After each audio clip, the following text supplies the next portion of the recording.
Assalamualaikum warahmatullahi wabarakatuh. Perkenalkan, nama saya Aisyah Rizky Amelia, kelas reguler A, NIM 20003, mata kuliah farmakologi. Pada kesempatan ini saya akan menjelaskan tentang cara penulisan dan tata nama simplicia dan cara penyebutannya. Yang pertama yaitu pala.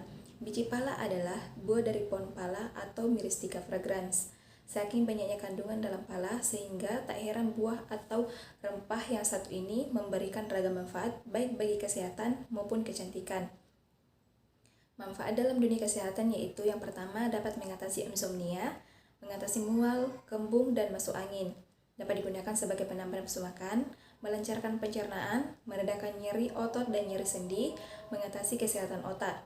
Nama bagian tanaman yang biasa digunakan yaitu biji, nama latinnya semen, contoh tanamannya buah pala, biji pala, contoh tanamannya biji pala, nama tanaman asalnya Myristica fragrans, cara penyebutannya Myristica fragrans, nama simplicia Myristica semen, cara penyebutannya yaitu Myristica semen.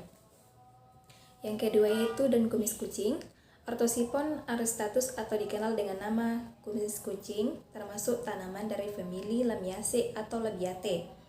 Tanaman ini merupakan salah satu contoh tanaman obat asli Indonesia yang mempunyai manfaat dan kegunaan yang cukup banyak dalam menanggulangi berbagai penyakit. Di antaranya adalah mampu menjaga kesehatan ginjal, tekanan darah, gula darah, dan dapat mengatasi alergi.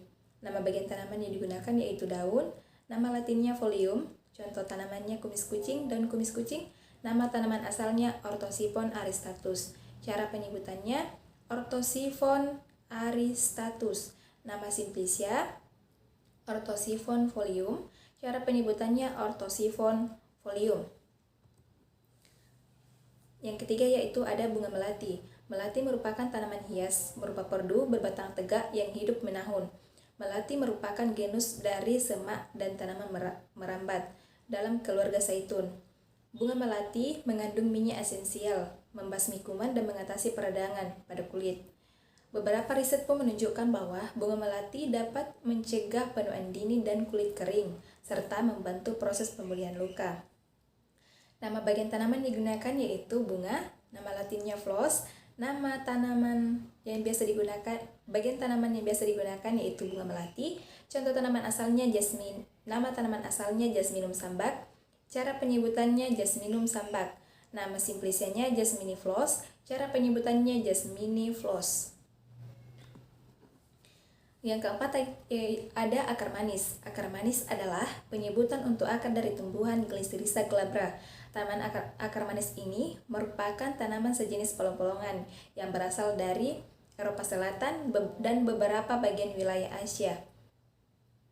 Nama Glycyrrhiza berasal dari bahasa Yunani kuno yang artinya akar manis.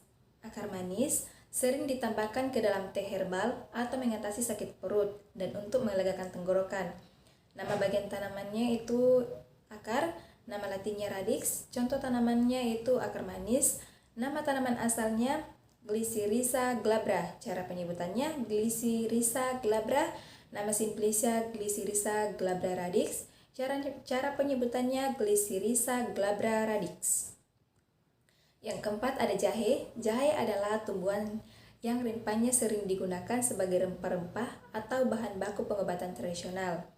Jahe termasuk dalam famili Zingiberaceae. Jahe bersifat antiinflamasi dan antioksidatif yang bisa mengendalikan proses penuaan. Manfaat jahe lainnya, tanaman herbal ini juga memiliki potensi antimikroba yang dapat membantu dan mengobati penyakit menular. Bahkan, manfaat jahe disebut-sebut adalah dapat mencegah berbagai kanker. Nama bagian tanaman yang digunakan yaitu rimpang, nama latinnya rhizoma. Contoh tanaman yang digunakan yaitu rimpang jahe, nama tanaman asalnya Zingiber officinal. Cara penyebutannya Zingiber officinal. Nama simplicia Zingiberis rhizoma. Cara penyebutannya Zingiberis rhizoma.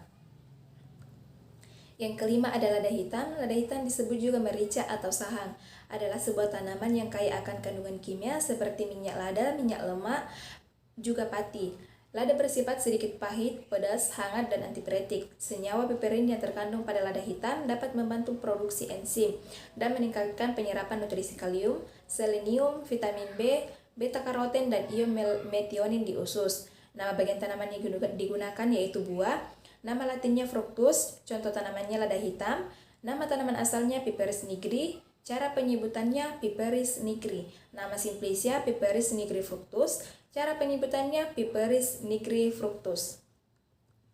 Selanjutnya ada kulit kina. Cinchona adalah genus beranggotakan sekitar 25 spesies dari suku Rubiaceae yang berasal dari Amerika Selatan tropika. Kina adalah obat yang digunakan untuk mengobati malaria. Nama bagian tanaman yang digunakan yaitu kulit. Nama latinnya cortex, contoh tanamannya kulit kina. Nama tanaman asalnya Cinchona succirubra. Cara penyebutannya Cinchona succirubra. Nama simplicia Cinchone cortex. Cara penyebutannya Cinchone cortex. Sekian yang dapat saya jelaskan. Semoga penjelasan saya dapat diterima dengan baik. Terima kasih.